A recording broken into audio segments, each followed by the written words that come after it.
Friends అందరికీ నమస్తే. ఇది ఒక చిలిపి ఎలిమినేషన్ అనాలిసిస్ అనుకోండి. సీజన్ 6లో ఒక కంటెస్టెంట్‌ను కన్ఫెషన్ రూమ్‌లోకి పిలిచాడు బిగ్ బాస్. చికెన్ పెట్టాడు.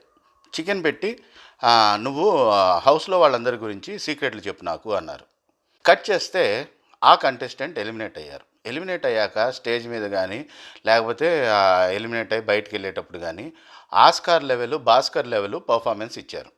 Same to same. అలాగే ఈ సీజన్‌లో గూడా ఒక కంటెస్టెంట్‌ను కన్ఫెషన్ రూమ్‌లోకి పిలిచాడు బిగ్ బాస్. మళ్ళీ సేమ్ చికెన్ పెట్టాడు. చికెన్ పెట్టి మళ్ళీ సేమ్ హౌస్‌లో ఉన్న కంటెస్టెంట్స్ గురించి సీక్రెట్లు చెప్పు అన్నాడు.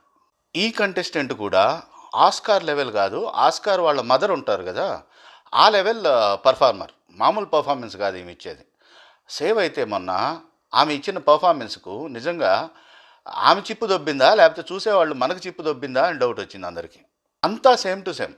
చికెను, కన్ఫెషన్ రూమ్‌లో సీక్రెట్లు, ఆ సీజన్‌లో గీతు, ఈ సీజన్‌లో చికెను, కన్ఫెషన్ రూమ్‌లోనే సీక్రెట్లు, రీతు. గీతుకు, రీతుకు ఏదైనా సంబంధం ఉందా? మీరేమంటారు? ఆ సీజన్‌లో గీతు, ఈ సీజన్‌లో రీతు. అదే లెవెల్ పెర్ఫార్మెన్సు. దానికి నెక్స్ట్ లెవెల్ పెర్ఫార్మెన్సు మనం రేపు చూస్తామా?